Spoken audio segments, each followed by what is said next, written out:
at 6 p.m. Let the minutes show that a quorum was present with everybody in attendance except for Ms. Tompkins. Please rise for the invocation to give by Mr. Turner. Remain standing for the pledge of allegiance, and all who takes the flag is given by Mr. Pickett. Please bow. Holy Father, we thank you for this glorious day you've given us. We thank you for giving us the opportunity to work with the best district in the state, the best employees, and the best students. We ask that we make decisions that honor you, and again, we do praise you and thank you for all you do. We can pray. Amen. I pledge allegiance to the flag of the United States of America and to the republic for which it stands, one nation, under God, indivisible, with liberty and justice for all. On the Texas flag, I pledge allegiance to thee, Texas, one state, under God, one indivisible.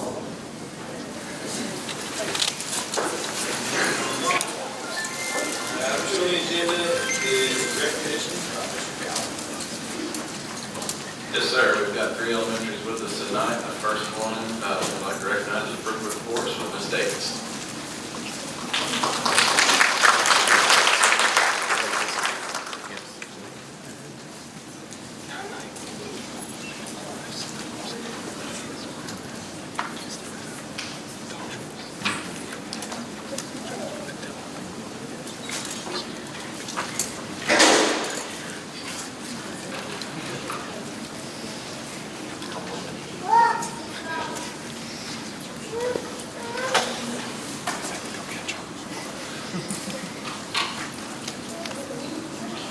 Good evening. Thank you for giving us this opportunity to recognize some of our staff and students. It was really hard to choose who to bring because we are very lucky at Brookwood Forest. We have some amazing group of people.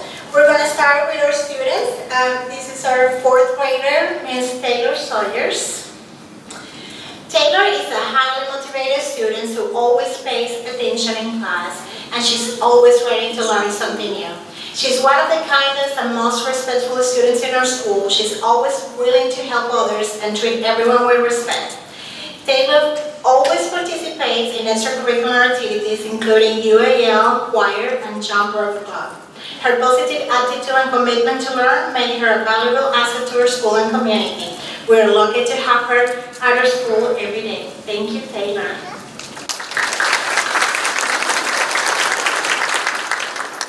Next, we have Ms. Rita Negrete, and we are very excited. I'm gonna say it in English first, but her love language is Spanish, so I will say it in Spanish to her as well. So, Ms. Rita Negrete. Rita is an exceptional member of our team at Brookwood Forest Elementary. She is widely appreciated for her great sense of humor and her fantastic job ethics. She always is ready to take care of her school. Her hard work and dedication have earned her recognition from everyone, including the students, staff, and parents. Despite her reluctance to come here today to the board meeting because she said that nobody can do her job as well as she does, we were able to convince her to be here today. We are so lucky to have her at Brookwood Forest. Rita es un miembro excepcional de nuestro equipo en Brookwood Forest. Ella está muy apreciada por su gran sentido del humor y el fantástico trabajo que hace en cuidar a nuestra escuela. Su arduo trabajo y dedicación le han valido por el reconocimiento de todos, incluidos los estudiantes, el personal y los padres. A pesar de que no quería venir hoy a esta reunión porque dice que nadie puede hacer su trabajo tan bien como ella, la convencimos que viniera para poder reconocerla. Tenemos suerte de tenerla con nosotros en Brookwood Forest. Thank you, Rita.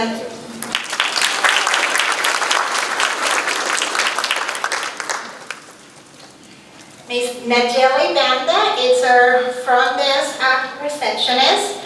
Najeli is an integral part of our school community. She greets everyone with a warm and welcoming smile and ensures that all of our students, staff, and community members feel comfortable and safe on campus. She goes above and beyond to maintain campus security and is never hesitant to ask for assistance when needed. Even during tough times, she handles situations with grace, and her positive attitude is contagious. We are proud to have her as a receptionist at Brookwood Forest, and we are very grateful for all that she does to make our school a better place. Thank you, Najeli.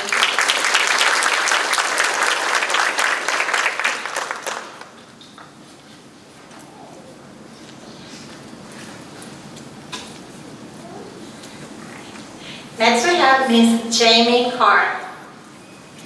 Miss Carr is one of our instructional support coaches. We're thrilled to take a moment to express our appreciation to Miss Jamie Carr. She has been an absolute rock star at her school, always ready to support her students and staff. As our instructional coach, she has shared her extensive knowledge and her love and passion for learning with her teachers and students. She has been remarkably attentive to the needs of her campus and has been the first to offer help wherever she can. One of her best qualities is that Ms. Carr always put kids first.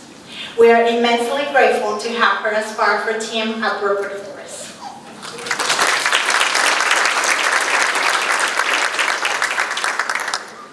Last but not least, we have Ms. Berla Salazar from our cafeteria staff. Berla has served in the role of a child nutritionist for the last 2 years. She takes pleasure in offering her services to her students, always greeting them with a warm and welcoming smile. Berla is a dedicated worker who arrives at her workplace every day on time, ready to provide quality nutrition services to her students. Her commitment to her work is a testament to her unwavering work ethic. When Berla is serving students, she enjoys spending time with her loved one. We're lucky to have her at Brookwood Forest. Thank you, Berla.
We have a very spirited group here at Sorters Mill. We love our SME family. If you are a family, friend, or staff member of SME, can you please stand at this time?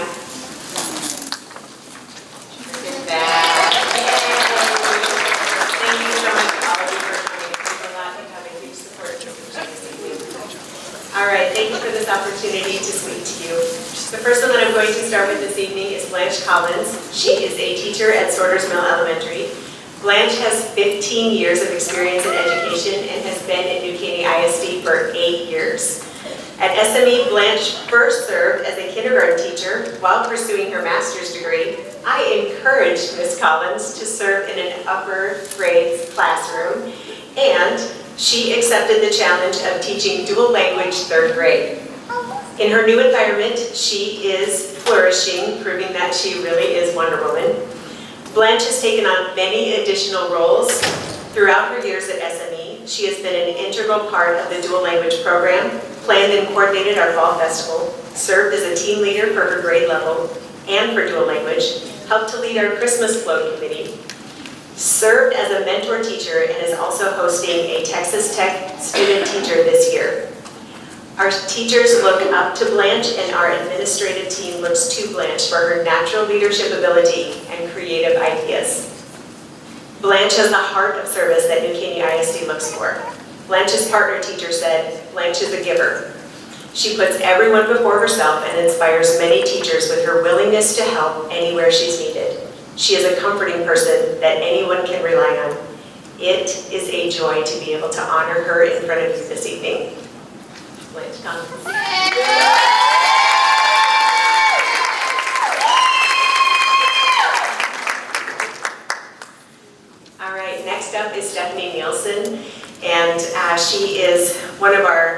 several child nutrition staff members, but she is unable to join us this evening due to a family emergency. However, I would kindly ask that you please keep her family in your prayers this evening. While she's not here in person, I still want to take the opportunity to share a little bit about her and the great things that she's done on our campus. Stephanie began her career with child nutrition in February of 2006. She has been dedicated to serving students at the high school, middle school, and elementary level. This year, our cafeteria manager had to step in at another campus. Miss Stephanie stepped up in her place and didn't skip a beat. She's kind, consistent, has a great attitude, and most importantly, loves kids. We are grateful for Stephanie at SME. All right, next up is Janet Ramirez. Janet is an exceptional custodian at Sortersville Elementary. She takes on leadership roles when needed, keeps our cafeteria clean and organized, and helps teachers seat kids in the morning in an orderly fashion. What I love about Janet is that she goes above and beyond the call of duty by helping our children, opening their items and making sure they have what they need, or when they are in the cafeteria for lunch and breakfast. She takes so much pride in her work. One of my favorite things is watching Janet whip around on her Zamboni-like floor cleaning machine. She is fearless on that thing, get out of the way. Janet has another secret weapon. She is an incredible cook and loves to spoil our SME family with her delicious creations. Janet has a big heart and everyone loves her witty sense of humor. I think it's safe to say that she is not only a great worker, but a great friend to all, and we are grateful for all that she does.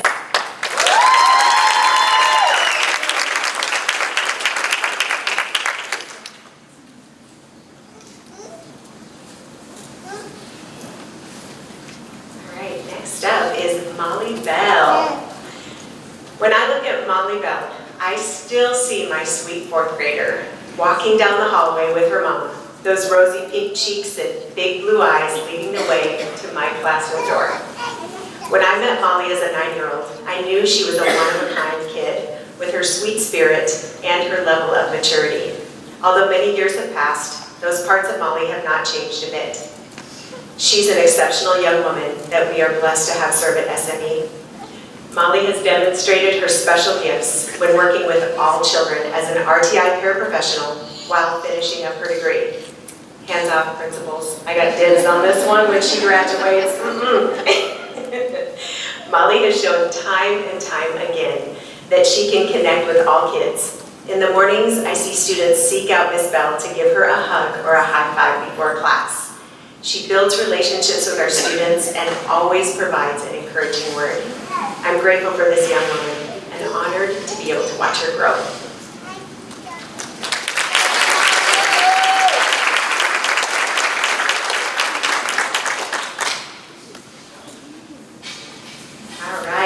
And our incredible student at SME is Jaslyn Juarez. Jaslyn was chosen to represent SME as our top-notch student. Jaslyn has an inner light that shines through in all she does. She has a strong ability to persevere, demonstrates leadership skills on campus, and has very strong integrity. From the moment Jaslyn walks into the classroom, her greetings and smile bring light to each room that she enters. Jaslyn is a student who shows true leadership and integrity within the classroom and outside of the classroom with her honesty and her hard work. She is always willing to lend a helping hand to her classmates and teachers. Jaslyn embraces others with her positivity and kindness. Her childish spirit is full of wonder, and it's very refreshing in today's age, especially her love for Stitch. Right? Yes, I love it. Jaslyn's 5th grade teachers say that they are so blessed to have her in their classrooms this year and are excited to see where her perseverance takes her in the future. Congratulations, Jaslyn. Keep up the good work.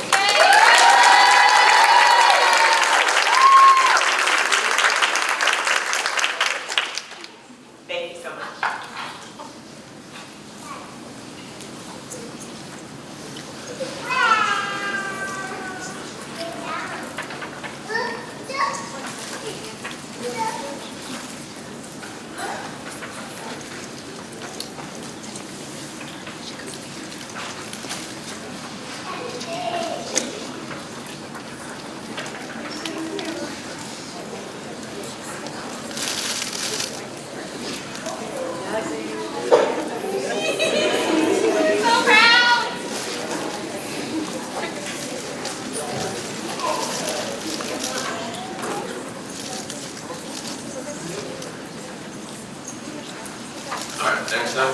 Valley Ranch Elementary is Ms. Stroup.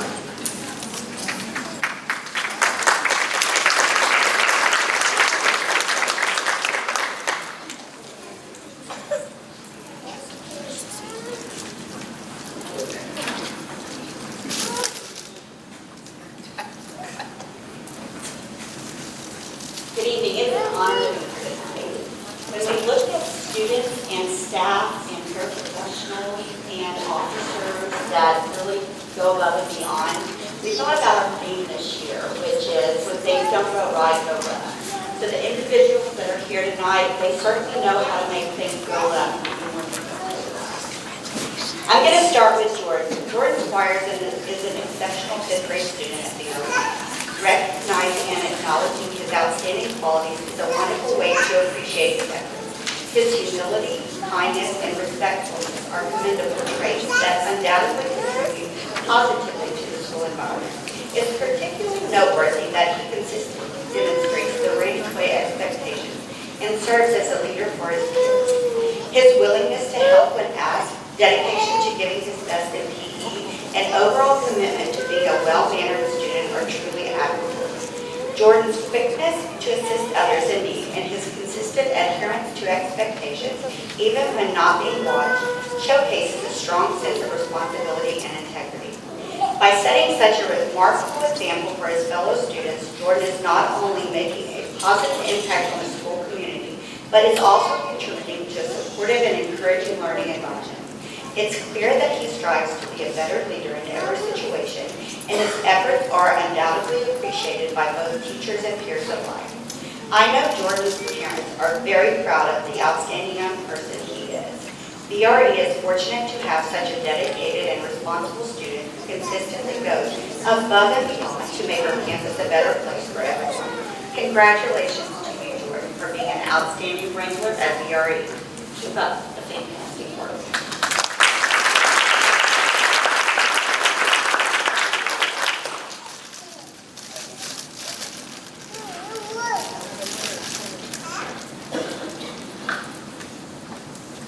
All right, next up, we would like to recognize Officer Ortiz. Officer Ortiz has made a positive impact at VRE by actively engaging with parents, staff, and students, while also ensuring the safety and security of the environment.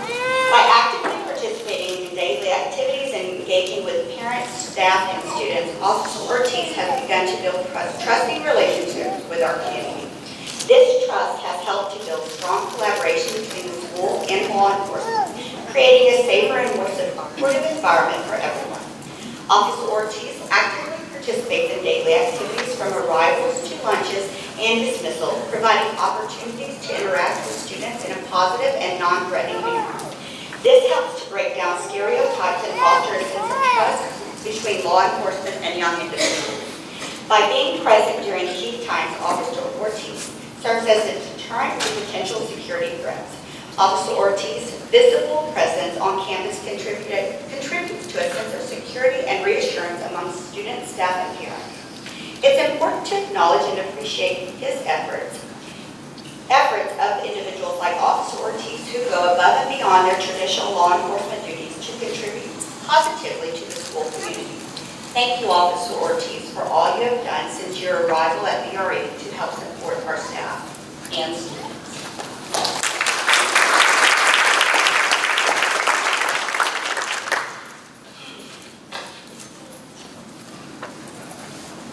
Next up, we would like to recognize Ms. Hewlett. Ms. Hewlett is our dedicated library paraprofessional. Ms. Hewlett's unwavering commitment to fostering a love for reading and learning has not only enriched the library experience, but has also left a mark on our entire school campus. Ms. Hewlett's passion for literature and her genuine enthusiasm for helping students discover the joy of reading are truly commendable. She goes above and beyond to create a warm and welcoming atmosphere in the library, making it a haven for students seeking knowledge and inspiration. Her ability to connect with students on a personal level and guide them in selecting suitable reading materials demonstrates her keen understanding of individual needs and interests. In addition to her exceptional interpersonal skills, Ms. Hewitt's organizational skills ensure that the library functions smoothly and efficiently. Her meticulous cataloging and maintenance of the library resources have greatly facilitated the accessibility of material, making it easier for both students and faculty to find relevant information. Ms. Hewlett's willingness to collaborate with teachers to integrate library resources into curriculum has significantly enhanced the overall educational experience. Her impact extends far beyond the library walls, influencing the academic and personal development of our students. Ms. Hewlett's positive attitude, dedication, and tireless efforts do not go unnoticed, and it is with immense gratitude that we recognize her valuable contributions to Valley-Raised Elementary.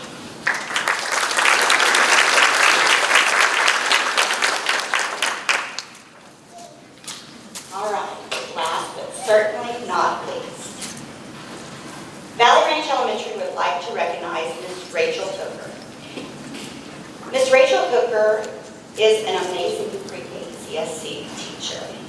Her exceptional dedication and unwavering commitment to our pre-K ECSE program, she has tireless efforts and passion that has significantly contributed to the success and growth of not only our ECSE program, but more importantly, the positive impact she has made on the lives of the children under her care.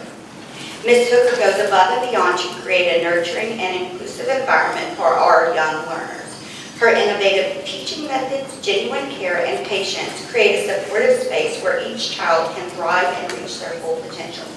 Her commitment to providing personalized attention to the unique needs of each student in the ECSE program truly sets her apart.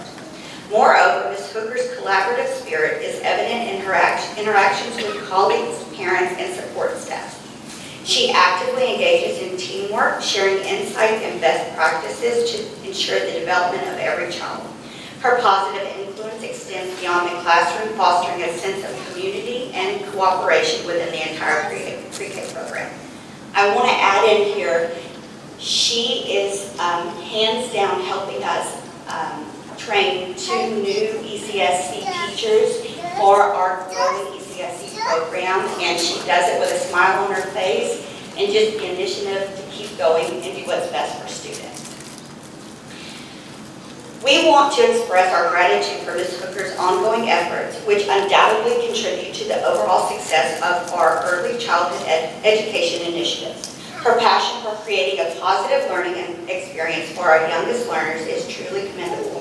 Thank you, Ms. Hooker, for your unwavering commitment to the VRE ECSE program and for making a lasting impact on the lives of every student.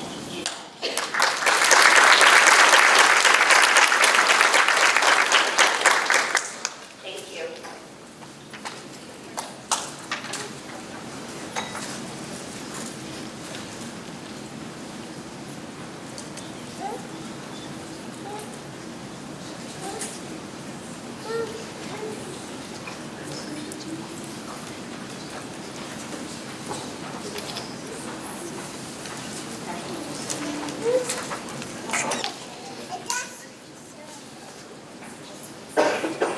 I'd like to recognize Saki Pot. She's going to come talk to us about Purple Star designated campuses.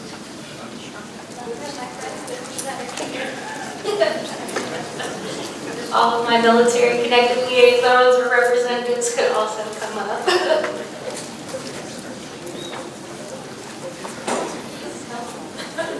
To be fair, when I sold this to them, I didn't tell them that they would be doing interviews or coming to board meetings, so this is new for all of us.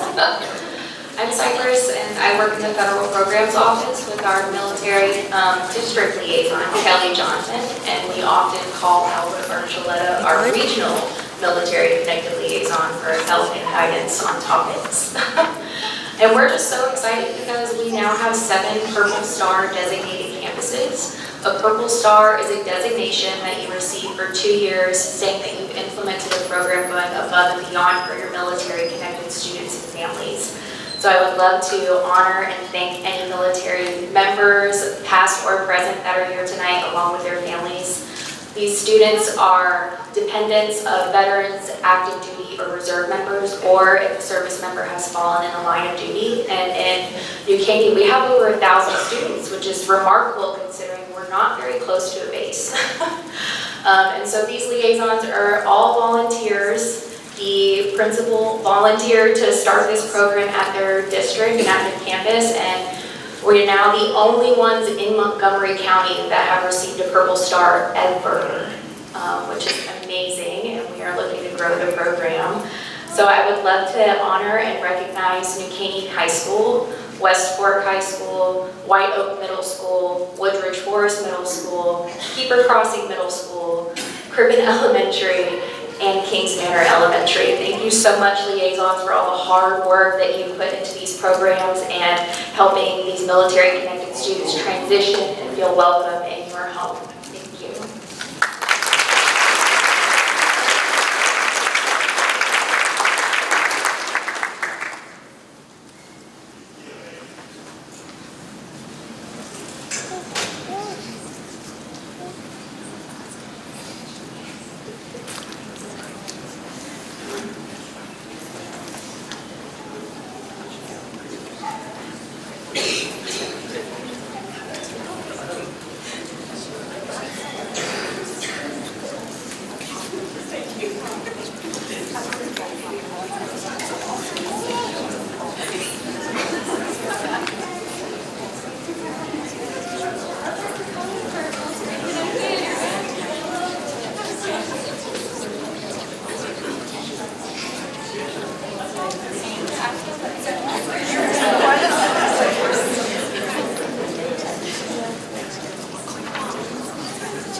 Good evening. This is the Financial Integrity Rating System public hearing for the 22-23 year, but it is based off the 21-22 data. New Caney ISD received a Superior Achievement Rating for the 22-23 school year. The primary goal of FIRST is to achieve quality performance in the management of school district financial resources. It also ensures that school districts are operating cost effectively and efficiently. There are 20 indicators in the FIRST rating. Indicators 1 through 5 are considered critical indicators. If a district receives a no response in any of those, it's a sign of potential financial weakness, and the district will receive an F rating. New Caney ISD passed all 5 indicators with a yes. Indicator number 6 measures the average change in fund balance over 3 years. New Caney ISD's fund balance has grown over 3 years, so we received a pass on that indicator. Indicator number 7 measures how long in days after the end of the fiscal year that the district could operate before receiving any new revenue. We received a 10 points on that, in total of 10 points that you can receive. Indicator number 8 measures whether the district has sufficient short-term assets to cover short-term liabilities, and we received a 10 on that as well. Indicator number 9 measures whether the district's general fund revenues exceed expenditures, and we received 10 points on that indicator. Indicator 10 is not currently being measured at this time. Indicator number 11 measures whether the assets are greater than long-term liabilities in order to support long-term solvency. We received 10 points on that indicator. Indicator number 12 inquires about the district's ability to make debt principal and interest payments. We received 6 points on that indicator out of 10. Indicator number 13 measures whether the district's budget was spent on, or how much of the district's budget was spent on administration, and we received all 10 points on that indicator. Indicators number 14 and 15 are not being measured at this time. Indicator number 16 measures the quality of the data that's reported through Kings. If you receive more than 3% of discrepancy, then you do not pass. We pass this indicator. Indicator number 17 addresses the district's annual audit and whether it was a clean audit and there was no material weaknesses and internal controls. We pass that indicator. Indicator number 18 is also on the annual audit, but as it relates to federal funds and whether it was a clean audit and no material weaknesses and internal controls regarding federal funds, we received 10 points on that one. Indicator number 19 inquires whether we posted all the required postings on the district website. We received 5 points on that, which that is the maximum that is allowed. Indicator number 20 inquires whether the school board discussed the district's property values at a meeting within 120 days before the district's adopted budget, and that indicator was passed. There are a few things that we're required to disclose during this meeting. One of them is the superintendent's employment contract. It is located on the district's website. Any reimbursements that are received by or paid on behalf of the superintendent and the board of trustees. The superintendent, Matt Calvert, $9,115, Mixon, $3,433, Harrell, $1,548, Burkle, $4,322, Trout, $1,642, Turner, $1,688, Tompkins, $1,642, and Sharp, $1,642.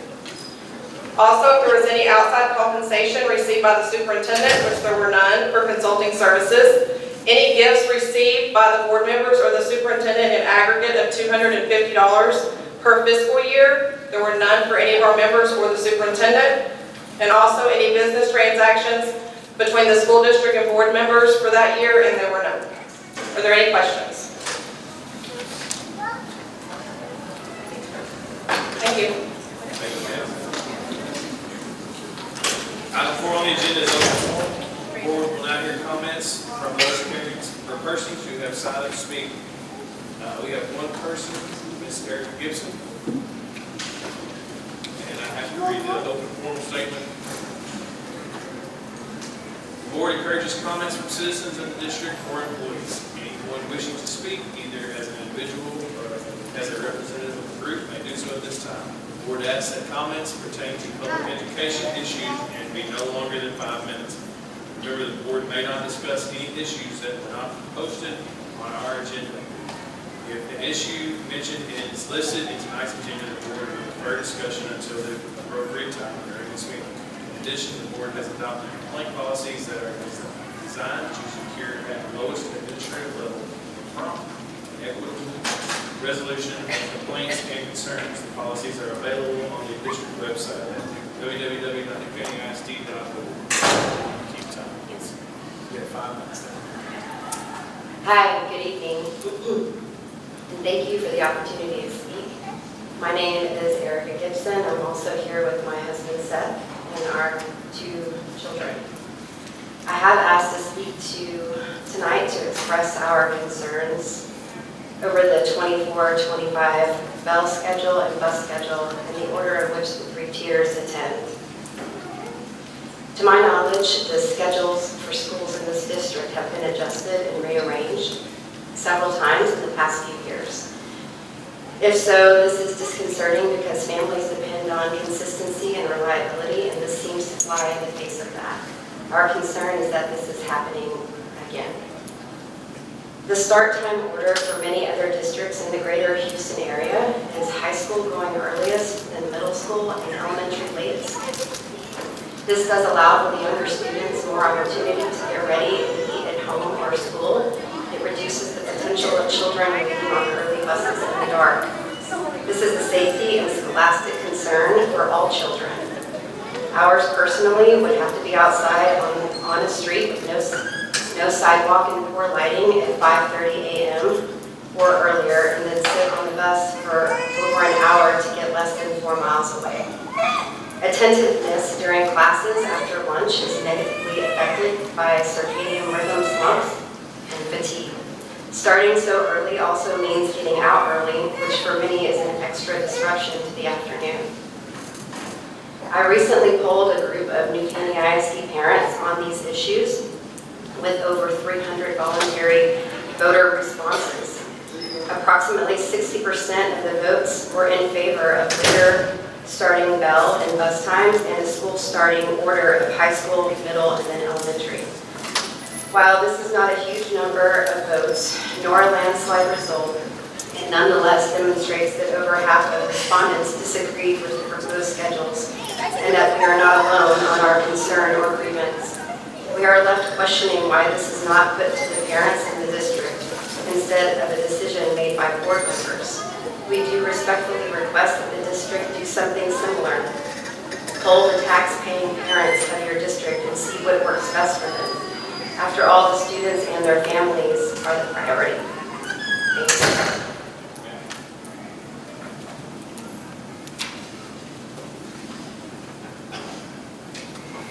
Item 5 on the agenda is reports and proposals of board members. I have one turn. Yes, sir. On November 1st, the Construction Facility Planning Committee met. We had various topics that we worked on. We finished up the last of the 2018 bond, which is Porter Elementary, which is approximately 70% completed at this point, and is due to be open and ready for our teachers June of 2024, which that's the last item pretty much out of the bond 2018 that we had to deal with. Then we moved on to bond 2023. We discussed, for some of you that may have seen it, phase 2 of West Fork School is approximately 5%, so we're just getting started there. But it will be completed in July of 2025. We then moved into Highlands Elementary, which is a project we're currently working on, and it is also slated to be completed June of 2025. We also discussed the TLC and behavior unit. That's going to be the old Porter Elementary site. This project is currently in the planning and development stages, and we also anticipate this completion in December of 2024. One of the last things we worked on was the central office.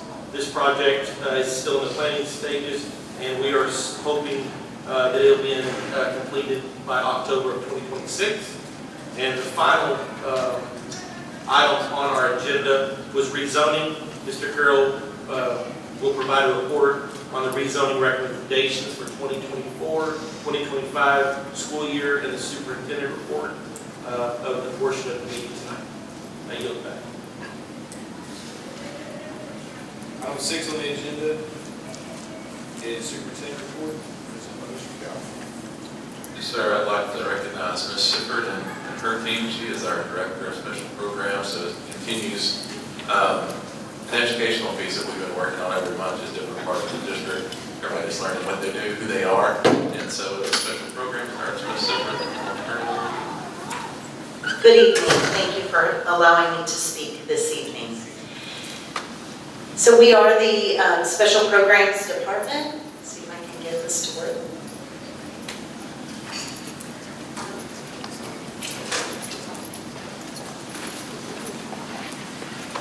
Sorry about that.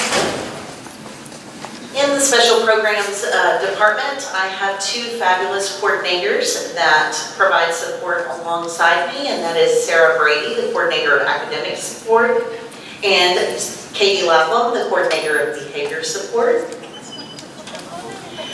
Our department is all about supporting student needs, whether the need is academic, behavior, or social emotional.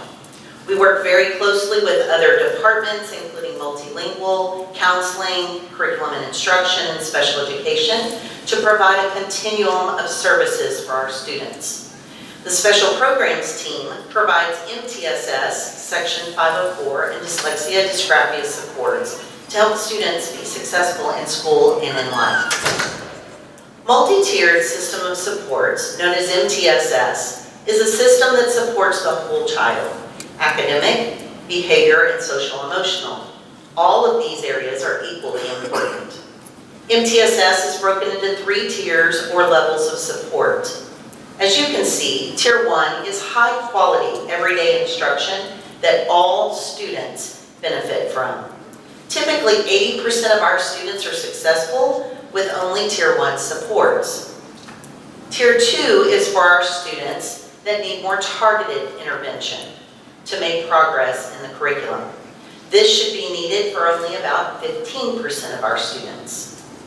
Tier 3 is our more intensive intervention, and about 5% of our students need this type of support to be successful. To ensure that the curriculum is meeting the needs of our students, all of our pre-K through 8th graders are given a universal screener 3 times a year. The process is followed by a trend analysis to identify the health of our Tier 1 instruction. The Curriculum and Instruction Department uses this information to make curriculum decisions. The MTSS staff uses the information to schedule care team meetings for students who are not being successful in the areas that are considered healthy in Tier 1. The care team then analyzes additional information and creates an individualized plan for students who need the more targeted or intensive intervention. A series of intervening, monitoring, and adjusting the plan continues until either the student makes progress or it is decided that additional supports on the continuum of services is needed. Our department works closely with Jennifer and Joe, coordinator of MTSS implementation, who last year was a principal in our district. Jennifer assists our current principals with the implementation of Tier 1 processes on their campuses. The Special Programs team creates processes and procedures for Tier 2 and Tier 3 to ensure that we have compliance with legal guidelines and develop consistency across the district. Training is provided for our staff for a variety of topics, including academic and behavioral interventions. Our team currently supports 659 students on Tier 2 or 3 interventions. We also support another 737 students with other supports through our department, including attendance, STAR accommodations, and monitoring. We have staff specifically to support students in general education with the most intense behavioral needs. This staff, including 18 behavior paraprofessionals, 2 best classroom teachers, and 1 behavior specialist, provide intense behavioral support and training for approximately 90 students at our elementary and middle school campuses. One of our intensive behavior supports we provide that I'd like to highlight is our BEST classrooms. BEST stands for Behavior Emotional Support Transition. We have 2 BEST classrooms that are housed at Oakley Elementary. These classrooms support our pre-K and kindergarten students that need a short-term, intense Tier 3 intervention outside of their designated classroom. Each day, the students return to their home campus around 2 o'clock to practice transitioning the skills that they have learned in the BEST classroom so that they can return to their home environment. Section 504 is a civil rights law that prohibits disability discrimination. It provides reasonable accommodations and services to allow our students to access and participate in all areas of education. Students in Section 504 do not need specially designed instruction that is provided by special education, but they do have a mental or physical impairment that substantially limits a major life activity. Accommodations and other services provided by special programs help students overcome those limits so that they can access the curriculum just like their non-disabled peers. Consent and evaluation is required to determine if a student qualifies for Section 504 with impairments such as ADHD, autism spectrum disorder, asthma, diabetes, rheumatoid arthritis, and dyslexia, to name a few. In 504, we provide supports and services like FM systems for students with hearing impairments, fidgets and wobble seats for students with ADHD, pencil grips for our students with dysgraphia. We also provide accommodations and behavioral intervention plans. Transition is very important for our students in Section 504. Our staff provides assistance to these students in transferring their paperwork to post-secondary education. We help them apply for accommodations for the post-secondary entrance exams, and we teach them self-advocacy skills to help them transition to life after high school. Section 504 is regulated by the Office of Civil Rights. We focus on creating processes to ensure that we are in compliance with these regulations and to provide consistency across our district. Identifying students that may need supports through Section 504 is a major focus for our department.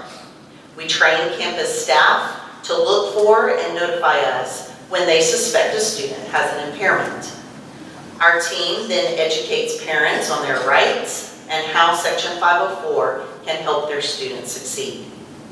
We currently support 1,683 students with 36 Campus 504 representatives, all of which have other roles and responsibilities as well. Dyslexia and dysgraphia. are language-based disorders that are neurobiological in origin. In dyslexia, the impairment is with word-level skills, decoding, word identification, and spelling, which makes learning to read difficult. Dysgraphia is a written language disorder involving not only motor skills, but also language skills. Finding, retrieving, and producing letters makes written tasks difficult and labor-intensive. These difficulties are often unexpected in relationship to other cognitive abilities. In Texas, dyslexia and dysgraphia has traditionally been served by Section 504. Recent legislation, House Bill 3928, is moving dyslexia and dysgraphia towards special education, and new Caney ISD is currently working on a transition plan. We screen all kinder and first grade students for dyslexia each year. We also, through our care team data analysis from our universal screener, continue to look for students that are showing characteristics of dyslexia or dysgraphia in other grade levels. All evaluations for dyslexia and dysgraphia are completed through the special education department with the assistance of a multidisciplinary team, which includes one of the 4 special program dyslexia evaluators. The dyslexia intervention programs that we utilize are Reading by Design and Esperanza. Our students' intervention is enhanced through the use of iPads and a program called UCN Learn. Handwriting and keyboarding without tears is utilized as our dysgraphia intervention. All of these programs contain progress monitoring, and that is shared with parents each grading period. The Special Programs Department creates processes and procedures to ensure that our students with dyslexia and dysgraphia receive the best quality intervention implemented with fidelity. We train students, staff, and parents throughout the year and host an annual dyslexia night for our students with dyslexia and dysgraphia and their families. Out of the 1,550 students in our district that have dyslexia and or dysgraphia, 715 are currently receiving intervention. All students with dyslexia that have completed the intervention program can receive accommodations through Section 504 special education throughout their school career. Dyslexia and dysgraphia intervention is provided by our dyslexia and dysgraphia specialists.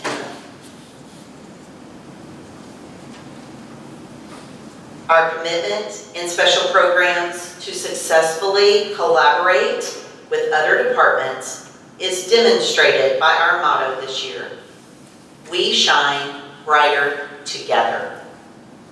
We believe that it is this strong commitment to teamwork that makes our students shine brighter.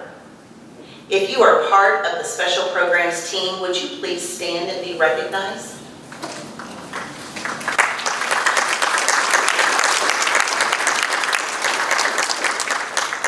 Thank you. Any questions?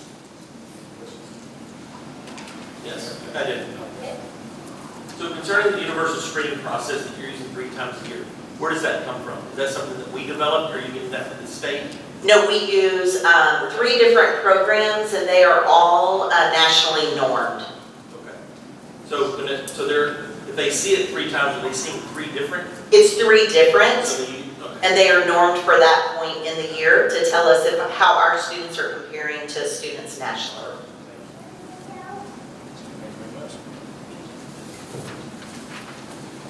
Item 7 on the agenda is the consent calendar. Consists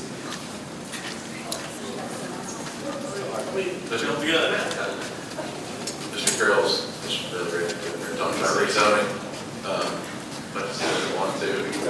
Part of being a fast growth district, unfortunately, is every once in a while we do have to shift our planning and boundaries to maximize our facilities, maximize our staffing, and it is one of the necessary evils of being a fast growth district.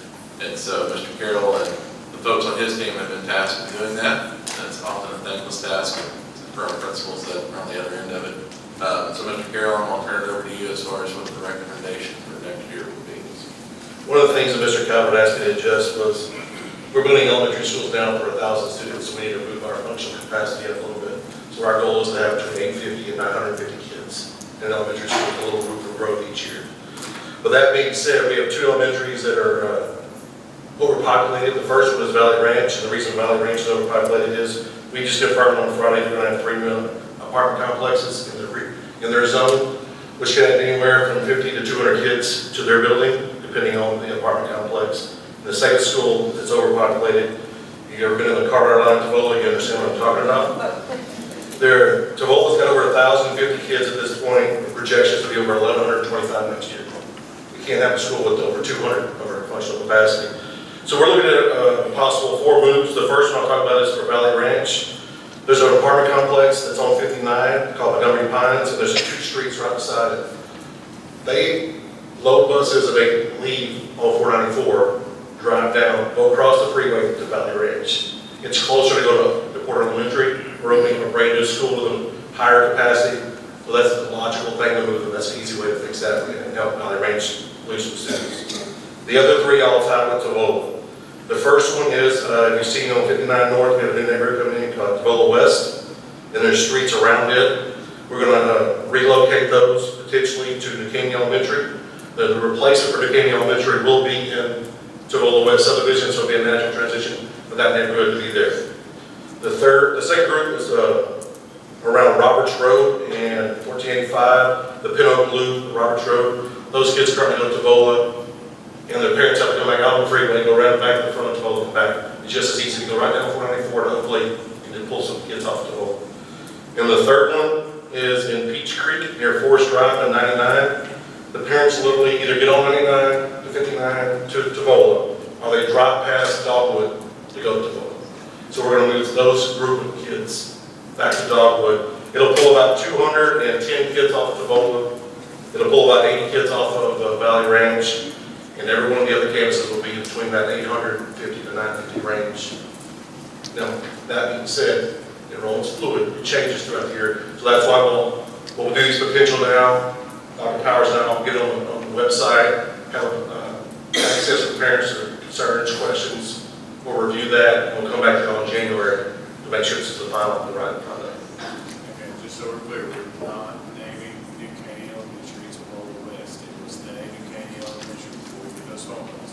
New Caney Elementary. Caney Elementary, that's the New Caney Elementary. Any other questions about potential moves?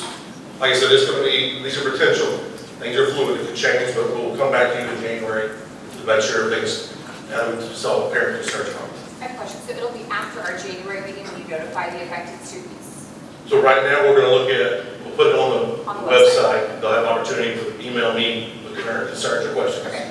Then once we finalize it, then with Mr. Casper's group, we'll send out letters to those affected parents and students and let them know what the changes are going to be. Okay. Can we do maybe a separate than just posting on the website? Can we put a sign or something at the affected schools that would make sure like everything knows it's coming so that they can give feedback there? Yeah, I thought we had done that before. I just want to make sure that this is set here. Thank you. Sir.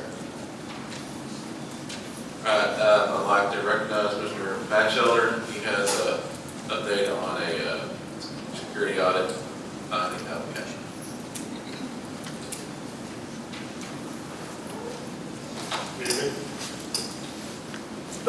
Top priority of Caney ISD in the state of Texas is keeping students and staff safe every day.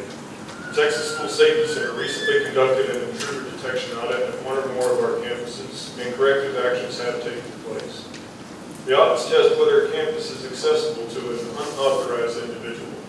This audit, conducted as a part of Governor Abbott's school safety directive for all school systems following the tragedy in Uvalde, seeks to help students identify how campuses can improve safety for students, such as ensuring exterior doors are locked.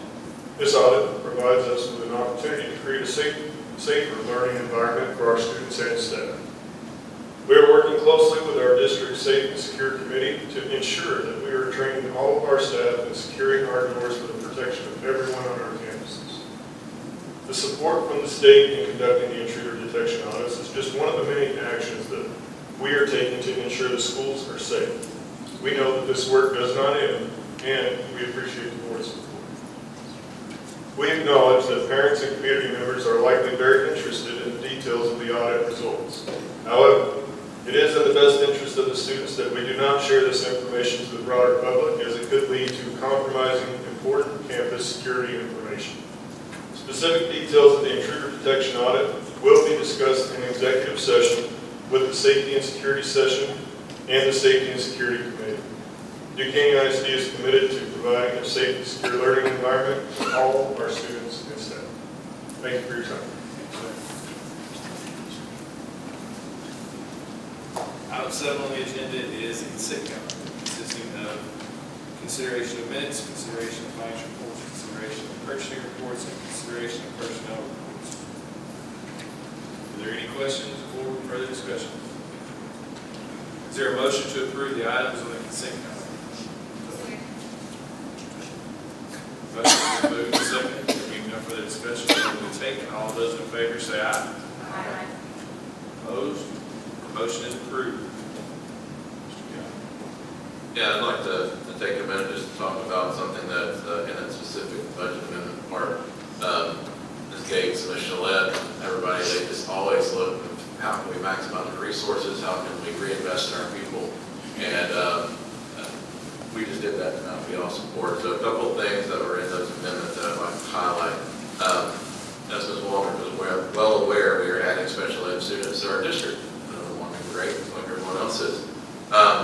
With those additional students come additional revenue, and so working with Ms. Gillette, Ms. Gates, Ms. Walton, and her folks, tonight we're adding 7 special ed teachers, 44 paraprofessionals, 1 diag, an occupational therapy assistant, 2 art facilitators, and 4 art translators. And that is to better support our campuses and their special ed programs to give us the help they need. So let's thank the team for putting that together. I know that's a blessing to our campuses, so appreciate everybody working together to make that happen. And then also in that budget amendment, under the topic of reinvesting in our staff, again, you heard Brandon's report. We're doing well financially. The management, everything. You guys just helping us be good stewards of taxpayers' funds. We've done this in the past, and I tell staff all the time. Anytime I can open up the desk drawers, bring a little pixie dust on things, and make them grow. That's what we're going to do. And so in that budget amendment, we are going to give all of our employees a $1,000 one-time stipend in their December 5th paycheck right before the holidays. And so Ms. Gates and her staff will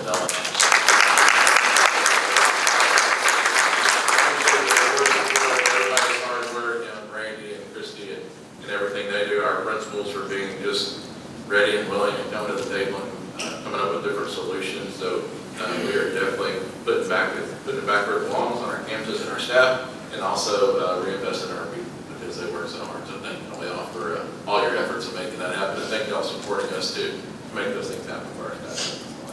Well, thank you for all y'all do, because it's a ungrateful job that each and every one of y'all do every day. Date on the agenda is closed meeting. The board will now convene in closed meeting under the authority of Texas Government Code 551.074, personnel matters, Government Code 551.071 for attorney consultation, and Government Code 551.072 for deliberation regarding the purchase, exchange, lease, or value of real property, and Government Code 551.076 for deliberation regarding security devices or security audits.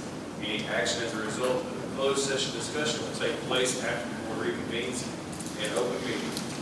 Time is 7 p.m. Board ended its closed meeting at 8:29 p.m. and will now reconvene in open session. Item 9 on the agenda is consideration of approval of selection and agreement with Huckabee Architects for architectural services for Caney ISD Middle School project presented by Mr. Cowan. Yes, sir. We'd just like to recommend tonight that we engage Huckabee to start working on our middle school design. Got a representative from Huckabee back there in the back.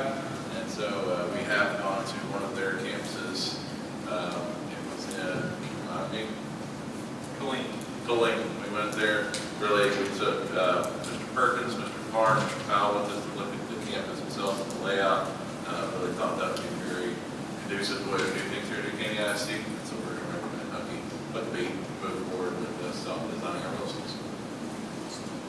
Questions? Is there a motion to award the agreement to Huckabee Architects for architectural services for new Caney ISD middle school projects? So moved. Motion has been moved and seconded. There be no further discussion. A vote will be taken. All those in favor say aye. Aye. Opposed? Motion is approved. Hey, Lee, go back to work.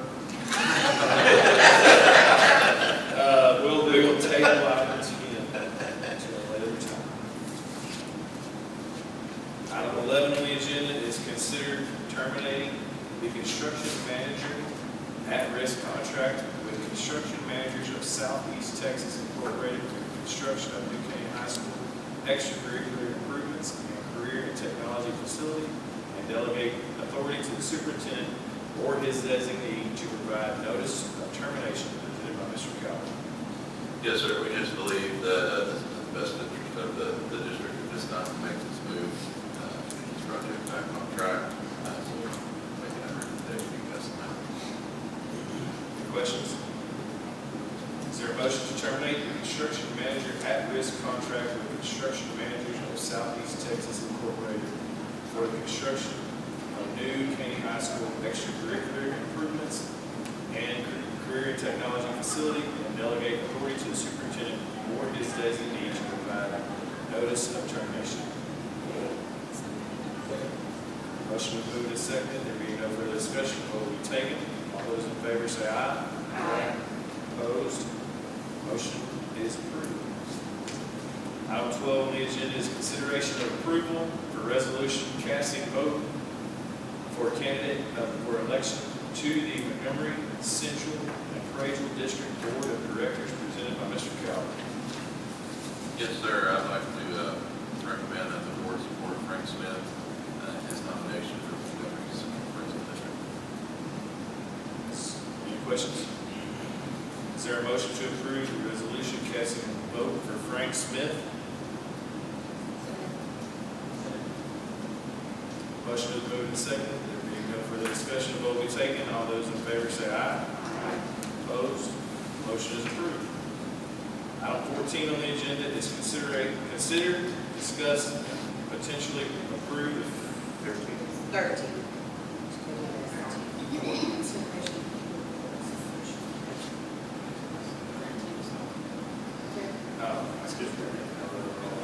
Item 13 on the agenda is consideration of approval of resolution casting vote for candidate for election of the Board of Directors of Harris County Appraisal District, presented by Mr. Cowell. Yes, sir, I'd like to recommend that the board place their votes behind Martina Dixon from Harris County Board of Directors Appraisal District. Are there any questions or further discussion? Is there a motion? So moved. Motion been moved and seconded. There being no further discussion, vote will be taken. All those in favor say aye. Aye. Opposed? Motion is approved. Item 14 on the agenda is consider, discuss, and potentially approve the purchase of 32.8 acres of real property for a future campus or other district facilities, and delegate authority to superintendent related to the purchase presented by Mr. Cowell. Just as discussed in prior meeting when closed, this is a site that we are recommending out in Highlands Development for middle school. Asking for your authority so we can get that model, get that under construction. Are there any questions? Is there a motion? I move to approve the purchase of approximately 32.8 acres of real property located in Montgomery County, Texas, and to delegate authority to the superintendent or his designee to negotiate, execute, and/or terminate any agreements and closing documents related to the purchase, as discussed in closed session. Second. Appreciate you. There being no further discussion, the vote will be taken. All those in favor say aye. Aye. Opposed? Motion is approved. There being no further business, the meeting is adjourned. The time is 8:34.